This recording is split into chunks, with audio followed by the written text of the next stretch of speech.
Akhi Zuki tadi. Jadi hukuman itu ketika berbentuk pemerintahan, ada kaidah-kaidah neraca yang memang harus ditegakkan.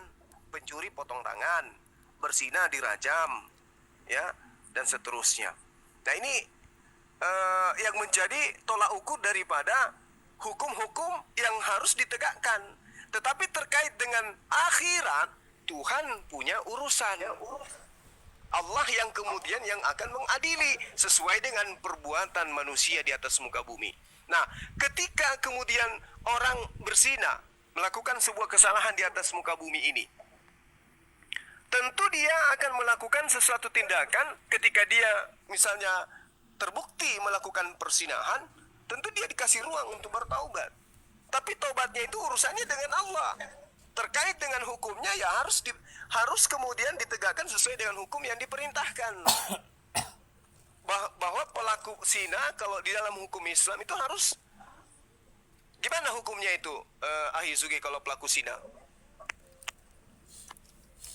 Pernah kalau misalnya dia belum berumah tangga itu iya ya. Silakan pernah ada riwayat seorang perempuan ini datang langsung kepada Rasulullah ngaku berzina dan minta dirajam saat itu juga. Rasulullah belum mau langsung menghukum.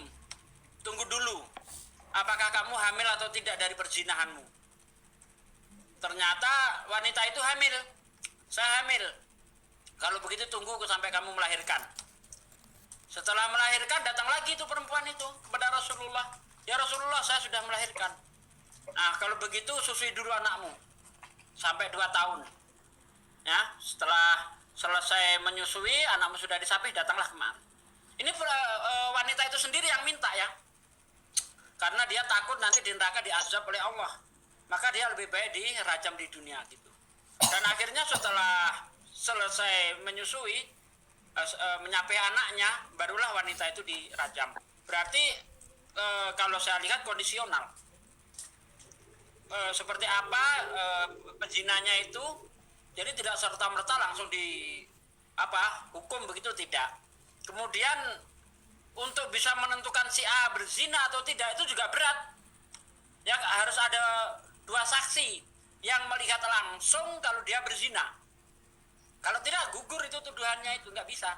Kalau hanya modal fitnah-fitnah, perempuan itu berzina, nggak bisa seperti itu. Harus ada saksi langsung. Jadi makanya hukum Islam ini tidak serta-merta seperti itu, tidak. Ya ada proses-proses yang harus dilewati begitu. Terima kasih. Iya. Saya sambil makan nih. Oke. Makasih.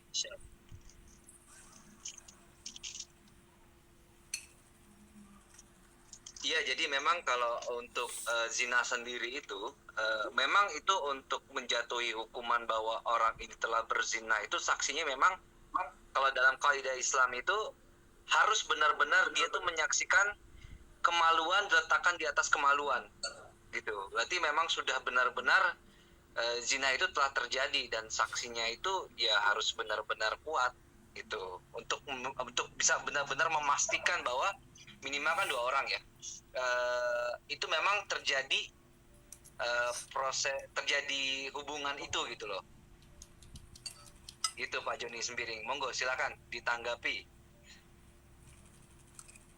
Boleh ditanggapi ya? Atau masih ada boleh tanya? Silakan. Nah, jadi kalau begitu ada 2 hukuman nih manusia ini kalau begitu dihukum di dunia, kemudian nanti di akhirat dihukum juga ya gitu ya. Karena tidak Bang. Kalau dia sudah dirajam di dunia, dia tidak dapat rajaman hukuman di akhirat. Makanya perempuan itu tadi berkata kepada Nabi, lebih baik aku dirajam di dunia daripada aku masuk neraka. Kan dia sudah dihukum sesuai dengan sesuai syariat Islam.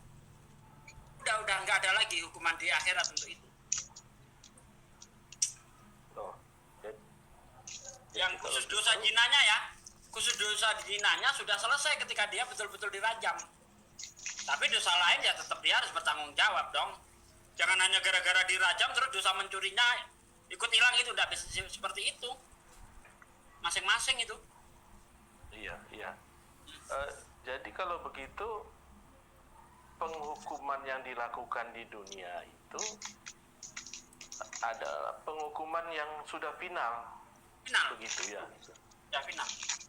Jadi Tuhan tidak menghukum lagi atas dosa zina itu. Ya kan Tuhan sudah menghendaki dihukum di dunia, yaitu berupa rajam. Itu kan kehendak Tuhan, itu bukan kehendak Nabi. Ya. Itu. Dengan demikian, hukum yang dilakukan di dunia itu sebetulnya sama enggak dengan yang menjadi penghukuman Tuhan itu. Kalau di dunia dia sudah dihukum dan tidak dihukum lagi, artinya itulah penghukuman yang dari Tuhan gitu. Iya. Karena itu syariatnya syariat dari Allah langsung. Itu hukum Tuhan sudah. Nah, kalau begitu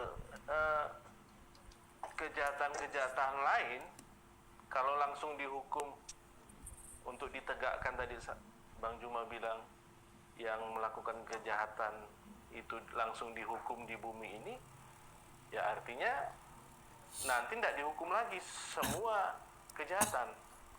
Asal itu Kalau sudah dilakukan syariat Islam, tidak. Contoh orang mencuri potong tangan, dia nggak ada hukuman lagi di akhirat itu. Di dunia sudah dipotong tangannya itu.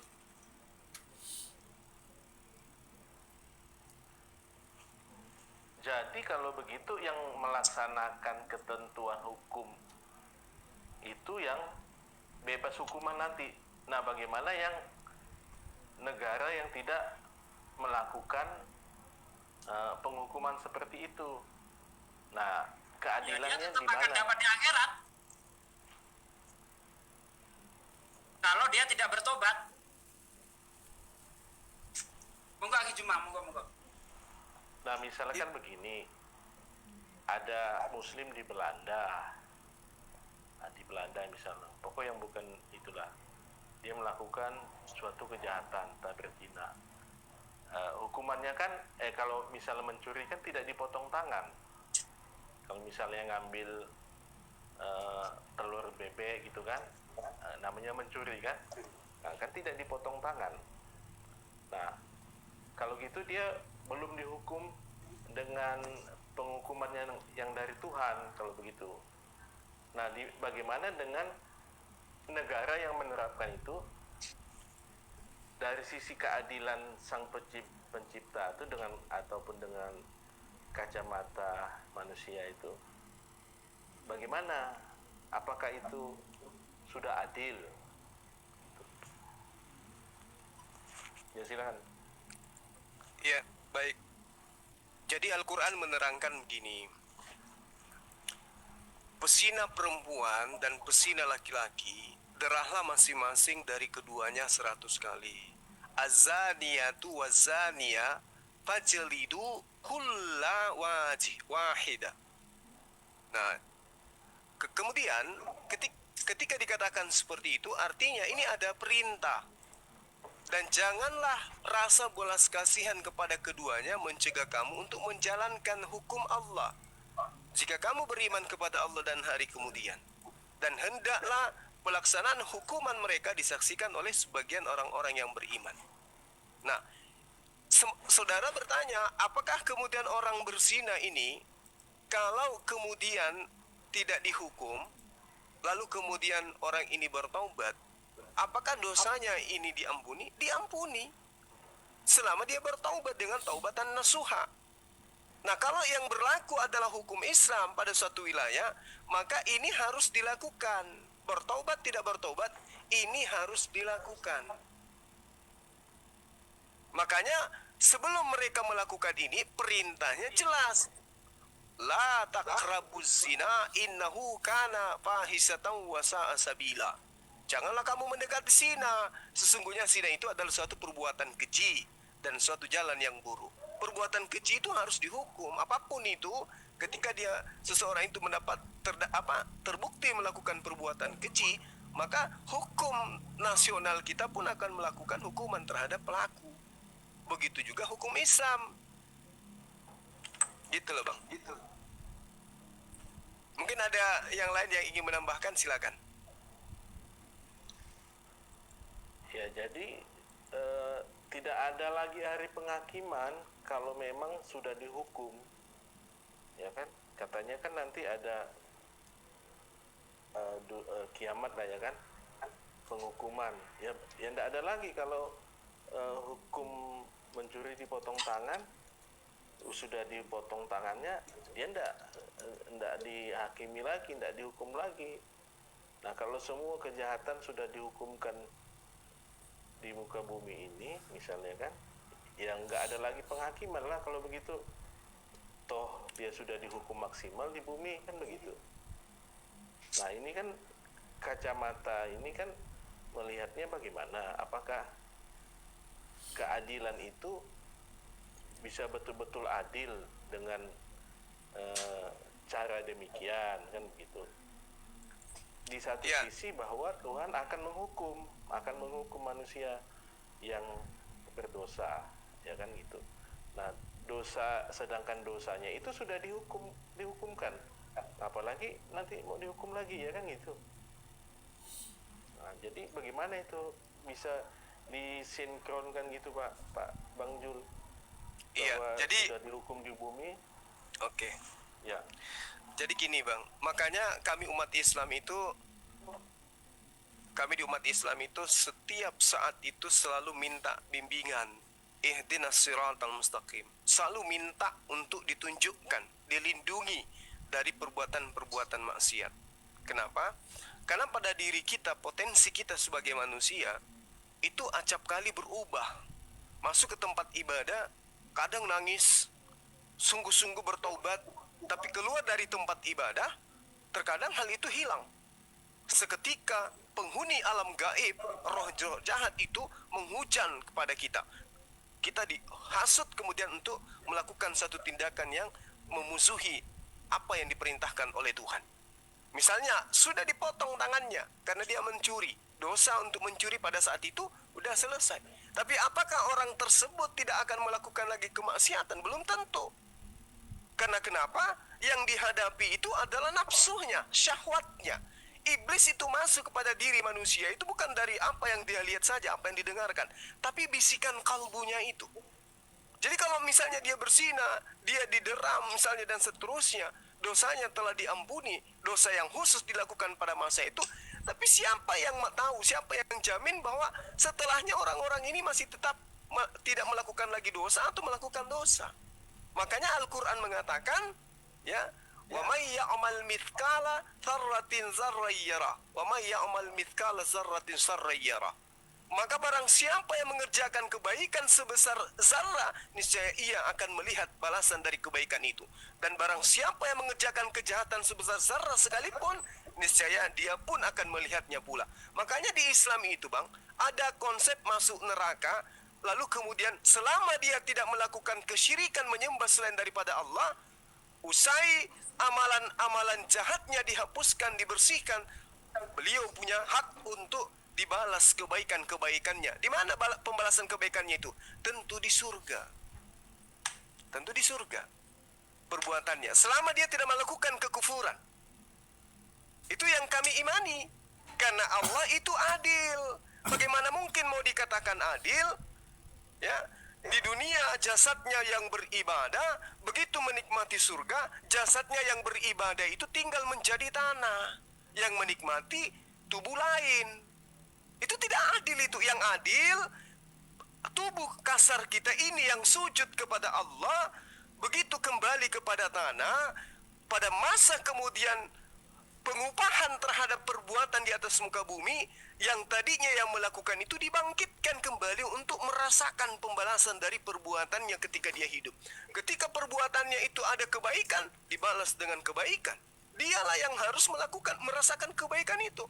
Ketika ada orang berzina mati tidak bertaubat, jasadnya yang melakukan persinahan itulah yang harus merasakan pembalasan, bukan tubuh lain.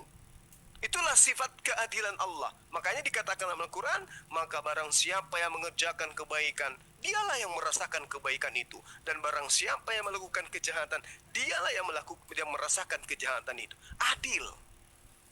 batil dia. Jadi kaki kita ini yang melangkah ke tempat ibadah. Kaki kita ini juga yang harus menikmati jerih payahnya. Tangan kita ini yang kemudian memberi. Tangan kita ini yang harus menerima upahnya. Jasad kita ini yang sujud menyembah kepada Tuhan. Jasad kita ini yang harus menerima upahnya. Itulah wujud keadilan Tuhan. Sehingga orang yang menyadari ini akan menjaga tubuhnya dari hal-hal yang menajiskan. Apa yang diperintahkan oleh kaidah-kaidah agama, bersihkan badanmu, ya, gunting kulupmu, sikat gigimu, bersihkan jasad ini, karena jasad ini juga harus kudus menghadap kepada Tuhan. Bukan cuma hati tok. Hati yang harus begini, sementara jasad makan makanan yang diharamkan dan seterusnya. Enggak begitu. Allah mencintai orang yang kudus, dan kudus itu kategorinya jasad dan juga rohani, jasmani dan rohani. Itu harus klop. Kenapa? Karena yang mempertanggungjawabkan kelak perbuatan di atas muka bumi ini di hadapan Allah adalah jasad dan ruh. Bukan cuma jasad toh, bukan cuma ruh saja. Karena kenapa? Ruh tidak bisa ke gereja, ruh tidak bisa ke masjid tanpa jasad. Tanpa jasad. Sehebat apapun kemudian rohnya ingin beribadah kepada Allah di masjid, di gereja, kalau jasadnya lumpuh, tidak akan bisa pergi ke gereja. Roh itu tidak akan berjalan ke tempat ibadah. Berarti jasad ini kudu dipelihara. Dari ujung rambut sampai ujung kaki kudu dipelihara untuk semuanya sujud menghamba kepada penciptanya gitu. Kau bawa kemana jasadmu ini ketika kamu hidup? Itulah yang akan dirasakan nantinya. Saya kira begitu, saudara. Makasih.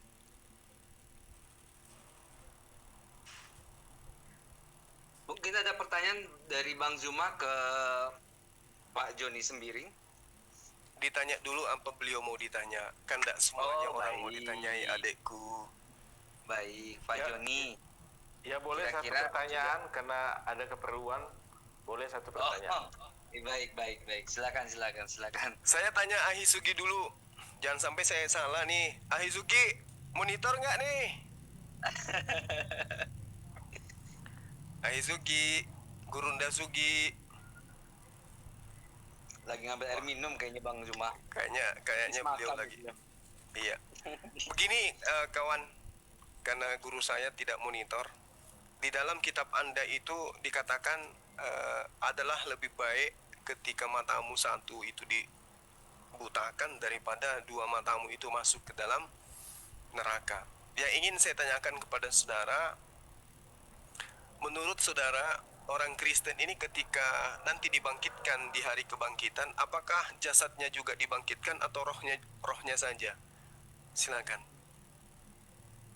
Ya, pada nanti dibangkitkan itu tubuhnya adalah tubuh kemuliaan. Tubuhnya adalah tubuh kemuliaan. Nah, di dalam tubuh kemuliaan itu ada rohnya. Ada rohnya dulu sehingga tubuh itu bisa menjadi tubuh kemuliaan. Gitu. Jadi orang yang dibangkitkan adalah yang di dalam yang sudah meninggal ya, yang di dalam hatinya tadi ketika dia masih hidup dia memiliki Roh Kudus. Nah, itu yang dibangkitkan. Kemudian tubuhnya adalah tubuh kemuliaan, dibangkitkan dalam tubuh kemuliaan dalam sekejap mata katanya. Ketika Tuhan Yesus datang di awan-awan. Gitu, Bang Juma. Iya. Berarti ya, jadi gini. Ada di dalam kitab saudara bahwasanya kebangkitan itu adalah bangkitnya jasad juga.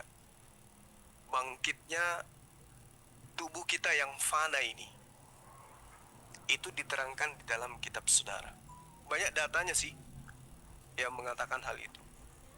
Bagaimana kemudian manusia ketika di hari kebangkitan, Tuhan juga akan membangkitkan tubuh panahnya. Artinya tubuh biologisnya pun akan dibangkitkan. Karena kenapa? Banyak data juga di dalam kitab saudara yang mengatakan bahwasanya manusia manusia akan dibalas sesuai dengan perbuatannya. Jadi kalau misalnya perbuatannya, yang melakukan perbuatan itu adalah jasadnya, berarti jasadnya yang harus dibangkitkan. Nah, tolong terangkan ke kita yang dimaksud dengan apa yang dimaksud dengan tubuh kemuliaan itu, apakah bukan jasad yang Anda gunakan sekarang ini, atau ada jasad lain gitu? Ada jasad selain daripada yang Anda gunakan sekarang, yang Anda gunakan ke gereja, yang Anda gunakan untuk melakukan kebaikan, yang Anda gunakan untuk melakukan perbuatan dosa. Apakah bukan itu yang akan mempertanggungjawabkan perbuatannya di hadapan Tuhan menurut saudara? Silakan. Ya.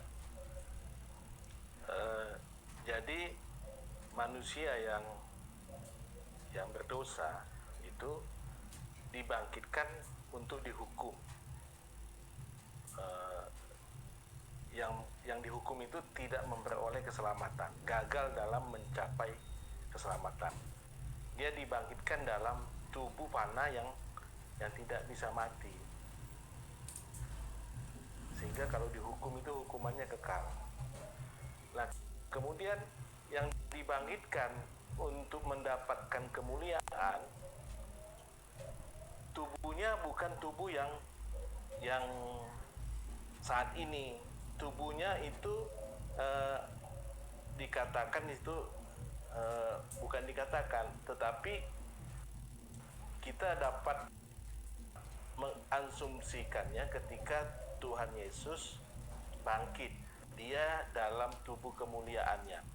Nah, kita bisa, kalau pertanyaan seperti Bang Juma tadi, kita hanya bisa mengatakan seperti itulah tubuh kemuliaan itu. Jadi dia melampaui ruang dan waktu. Gitu. Jadi bukan tubuh kita, yang tubuh saya yang saat ini yang dibangkitkan, yang daging ini. Nah, jadi tubuh kemuliaan yang kekal gitu, bukan yang saat ini. Bagaimana, jelas? Ada lagi? Iya. Jadi kalau misalnya bukan tubuh ini, ya bukan tubuh ini yang kemudian, bukan tubuh ini kemudian yang akan dibangkitkan, artinya tubuh Anda yang sekarang bebas aja dong melakukan satu kesalahan, maksudnya bermaksiat. Karena tubuh Anda ini yang tidak akan dibalas.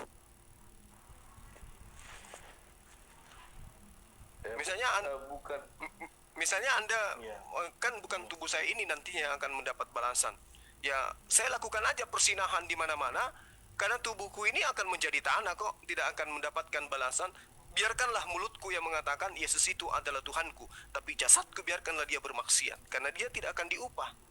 Tapi mulutku harus tetap mengatakan Yesus Tuhanku, Yesus Tuhanku. Karena Roma 10 nomor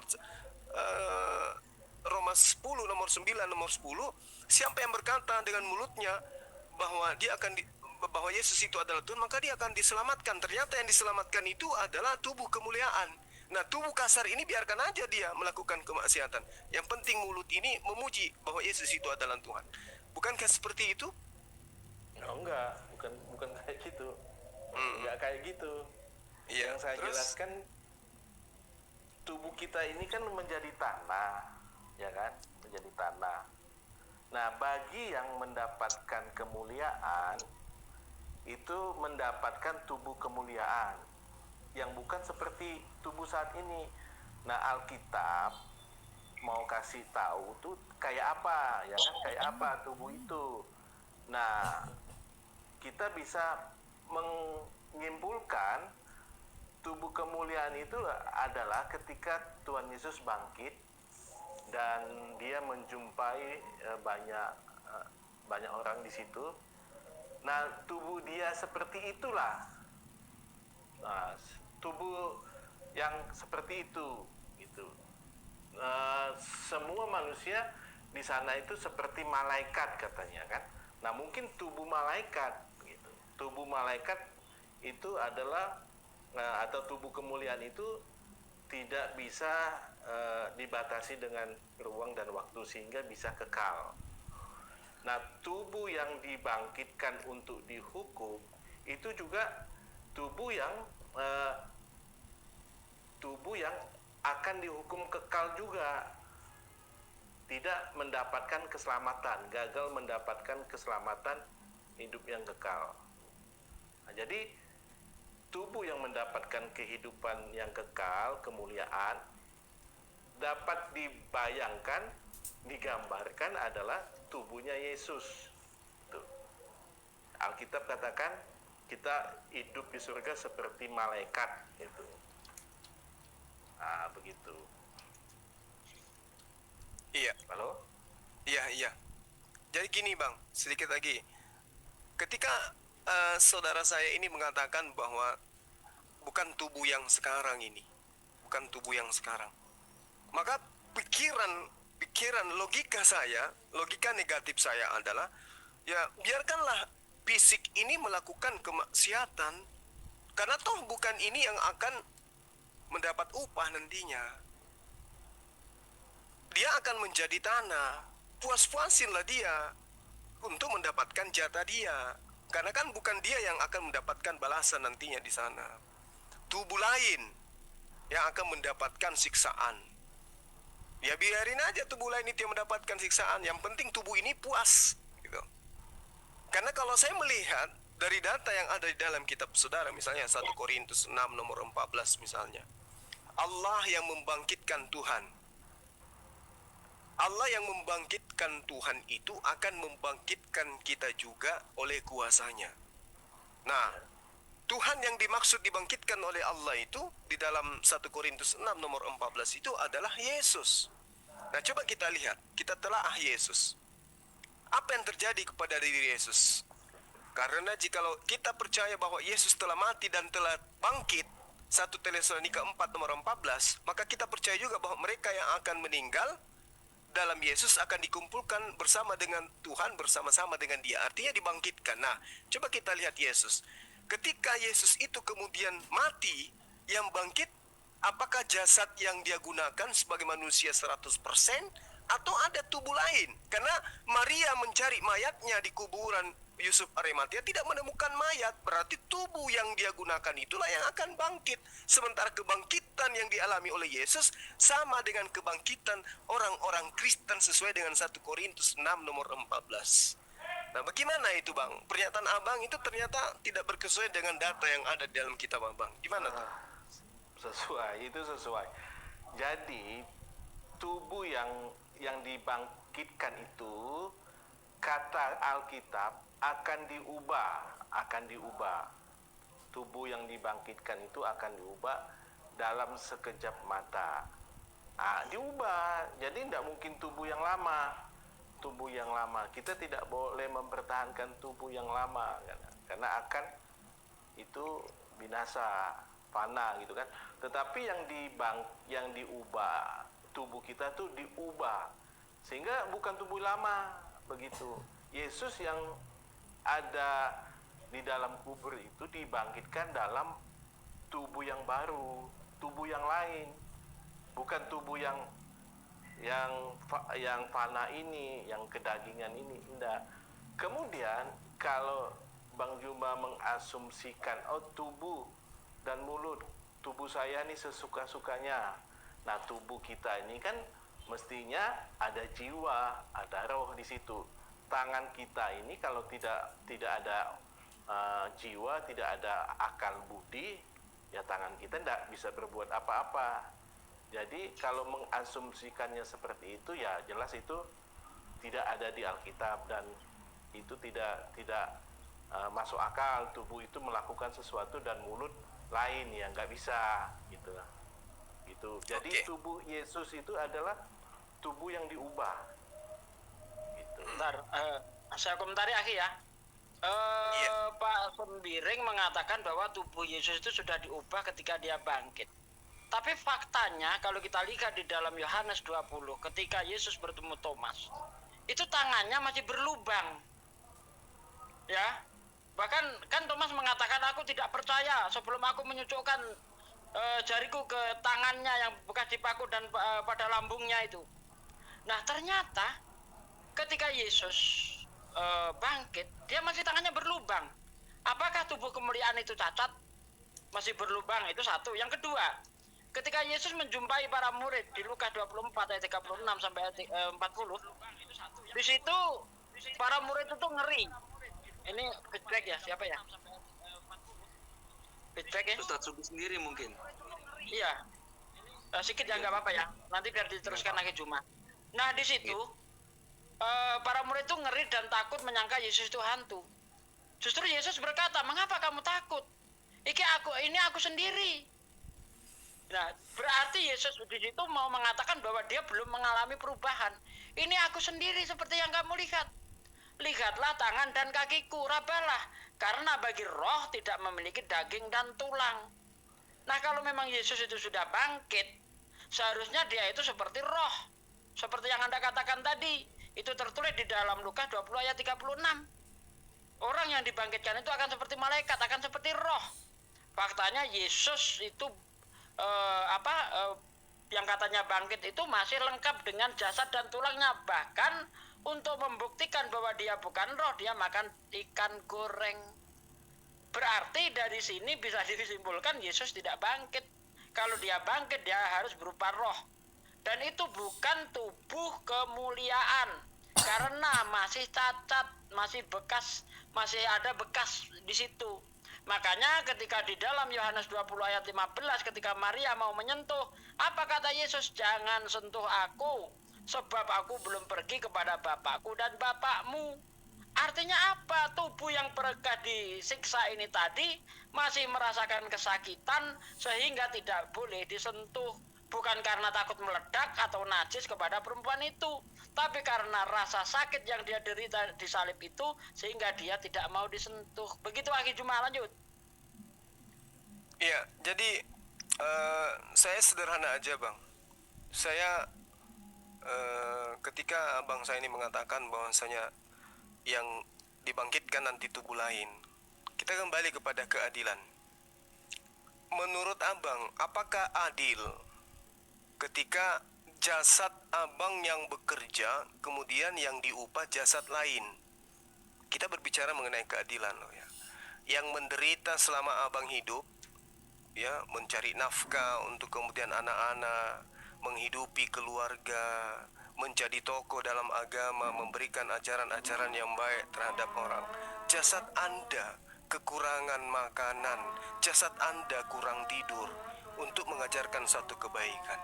Lalu kemudian ketika masa pengupahan, jasad Anda yang mengabdi ini tidak diberikan ruang untuk diupah, tapi yang dibalas adalah jasad yang lain. Apakah ini yang Anda katakan adil? Anda yang bekerja, yang lain mendapatkan upah.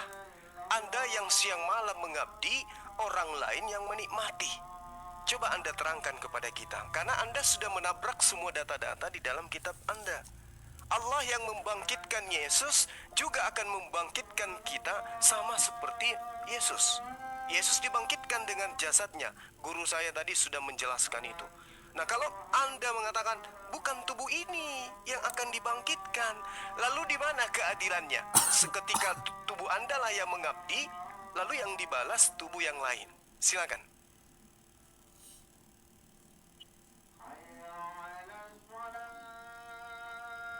Silakan Pak Joni. Aduh, ini tadi audionya tuh. Tadi audionya itu tumpang tindih nih. Oh, mungkin Pak Joni turun, nanti saya naikin lagi.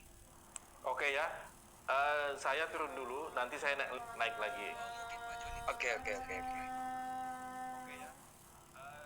Ya memang kalau buka aplikasi lain, ini Bang Moto, langsung tumbuh Memang dia suaranya. feedback dia. Memang Iya. begitu. Makanya Tadi dia buka-buka Google, ya kan? Ya memang kalau Makanya- dibuat di TikTok ini perbendaharaan ayat-ayat itu harus sudah lengkap di otak kita. Jadi nggak perlu buka-buka Google lagi. Makanya aku bilang jangan ikut pirang, kau ikut pirang matilah kau.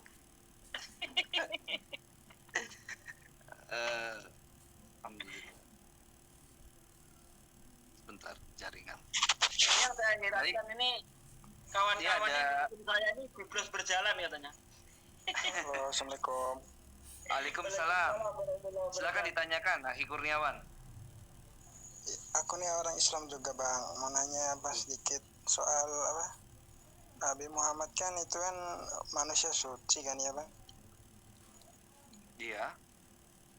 Ya, soal apa? Soal orang Yahudi yang sihir itu gimana ya tanggapannya?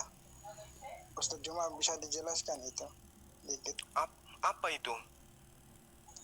Iya, korelasinya apa